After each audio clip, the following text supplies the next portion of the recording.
Imagine this. You're staring down a massive parking lot under that blazing Hawaiian sun. For a lot of folks, that isn't just a minor annoyance, right? It's a literal barrier to independence. Welcome to this explainer where we're going to break down the exact step-by-step process for getting a disabled parking placard in Hawaii. Whether you live on the islands or you're just planning a visit, we've got you covered. Let's get you that access. Okay, so is walking 200 feet a struggle? Let's get real for a second about the physical toll of mobility issues. If walking just 200 feet without needing a rest feels like a major hurdle, well, this explainer was made exactly for you. I know dealing with government paperwork is usually a nightmare, especially when you're already managing physical challenges. But securing this access is an absolute game changer for your daily life, and we are going to walk through every single step together. Here's our roadmap for today. We'll be looking at 1. Eligibility and qualifying conditions. 2. The step-by-step application. 3. Placard types and costs. 4. Rules of the road. 5. Out-of-state visitors. And finally, 6. A professional disclaimer. Starting off with Section 1, eligibility and qualifying conditions. Now, what's really fascinating here is the specific range of conditions that actually qualify you. It's a pretty wide net. It covers everything from, relying on a wheelchair or a walker to hidden disabilities like severe lung disease or class 3 or 4 cardiac conditions. People often assume you only qualify if you have a highly visible mobility aid. But actually, if you have an oncologic, renal, or vascular issue that severely restricts your safe walking, or if you need portable oxygen, you absolutely meet the criteria for a placard. But, and this is a really big but, you literally cannot self-diagnose for this application. There's no way around it. An authorized healthcare provider with a valid Hawaii medical license has to officially certify your condition. This paperwork must be signed by a licensed practicing physician, an advanced practice registered nurse, or a physician assistant. It's basically their way of ensuring these placards go strictly to the folks who genuinely need the accommodations. Moving right along to Section 2, the step-by-step application. All right, so here's your crucial action plan. It's 3 simple steps. First, grab Form PA3. You can download it straight from the Disability and Communication Access Board website, or just pick one up at your local county office. Second, you fill out side 1 and you have your doctor or APRN fill out side 2.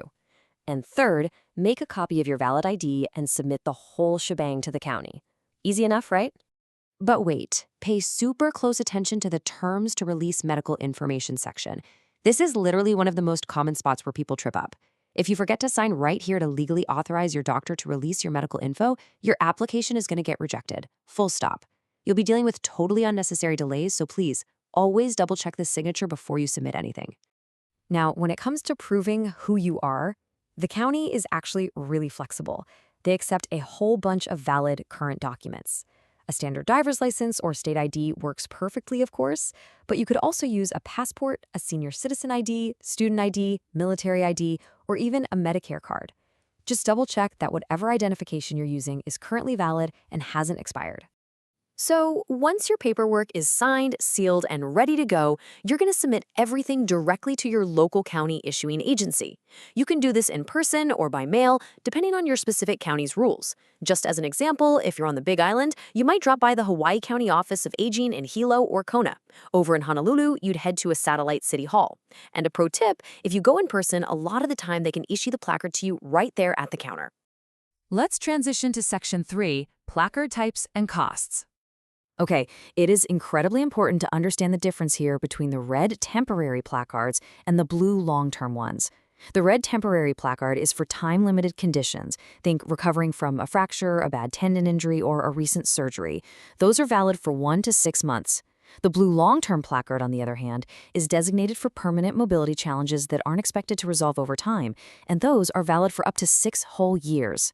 $12. That $12 fee applies to all first-time temporary red placards, and it also covers any replacements if your placard gets lost or stolen. But here's the really good news. First-time blue long-term placards are completely free. You heard that right. If you qualify for the long-term blue one, the state provides it at absolutely no charge. So that $12 is really just for the short-term permits, or if you misplace yours and need a new one.